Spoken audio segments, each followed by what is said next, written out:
I'm delighted to be with you this afternoon. Thank you for providing us across Europe. We are very proud to be sponsoring this session, considering that local authorities are key partners for Veolia. And for the little story, we are celebrating this year 170 years of existence as a company. And the company was indeed created by our Emperor, Napoleon III, to operate the drinking water network of the city of Lyon. So our first contract was a municipal contract, a concession for water. So since 170 years of existence, we are providing essential services to cities and regions, waste management, water management, and now more and more also energy. We have a very strong geographic footprint in Europe. Our roots are French, but our DNA is very much European.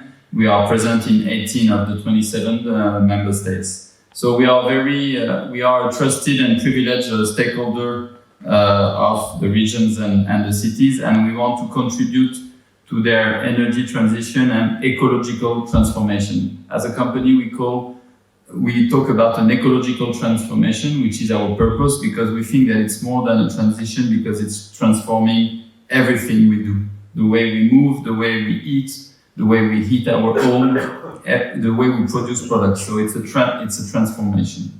And today I would like to share two trends with you when it comes to the energy landscape in Europe, and why we are talking today about local energy loops. You have to understand that over the past 5 years, the European Commission and the European Union have tried to decentralize the energy production and supply by fostering local production, actually. And the second trend, unfortunately, is a geopolitical context. Since the invasion of Ukraine by Russia in February 2022, this has certainly been an accelerator and a catalyzer of local energy projects. Indeed, governments, regions, and cities want to reduce their external energy dependency, because then they have better control. It's more cost efficient, it's more reliant, and they are more impacted by market fluctuation and geopolitical risks.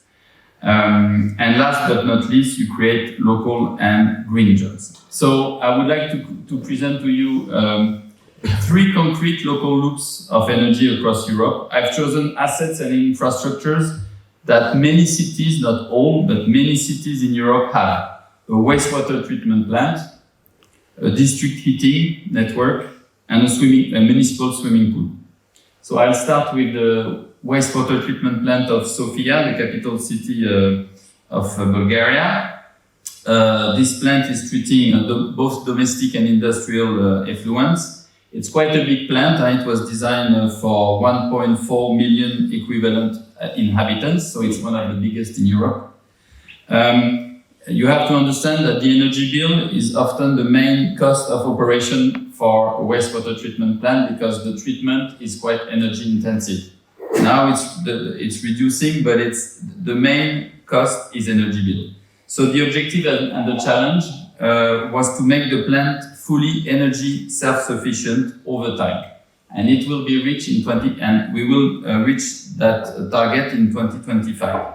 What we have put in place, basically, we have installed a digester for biogas production, a cogeneration, and now we are also installing PV panels.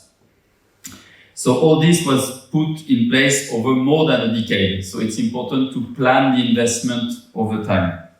So clearly this plant is fit for the 21st century and for the new challenges.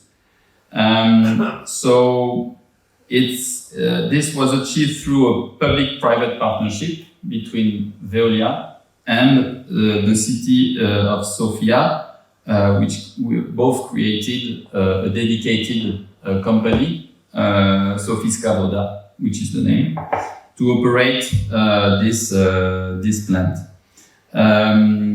So the gains for the city of Sofia, they have produced 233 million kilowatt hour of green electricity, 720,000 tons of reduced CO2 emissions over time. And I would like to stress the co-benefits. And the main one I want to stress is that almost 1 million tons of sludge was used for agriculture around the plant. I think it's really important to insist on the benefit. Moving on now to the second example, we are moving from Bulgaria to Hungary, in Pécs. It's the 5th biggest city in Hungary,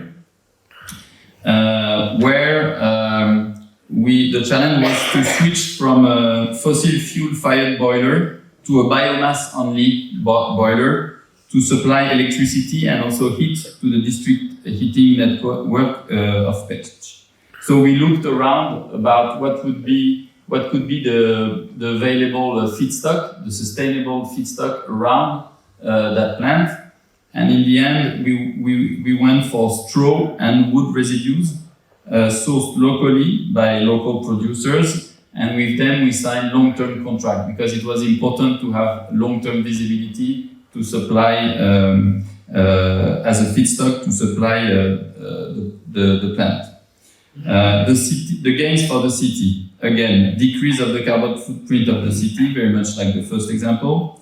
100% of renewable energy, so moving from fossil fuel to 100% of renewable energy. And also, I'd like to stress the co-benefits. The first is that when you switch from coal to biomass, you improve the air quality of the city. And that's the first co-benefit.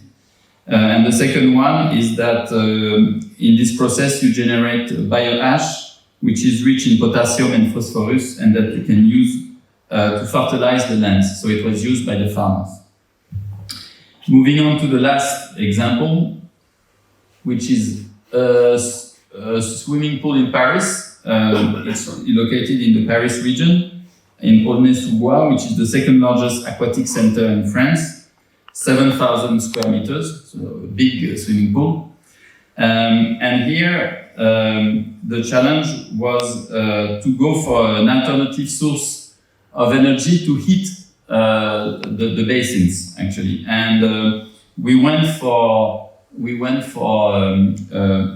quite an innovative technology, which is using the calorific value of the wastewater that is running through the wastewater network of the city. So maybe to say it in a different way, it's the technology of the heat pumps. You know, we talk a lot about the heat pumps. The heat pumps are extracting the calorific value out of the air, the water, of the soil.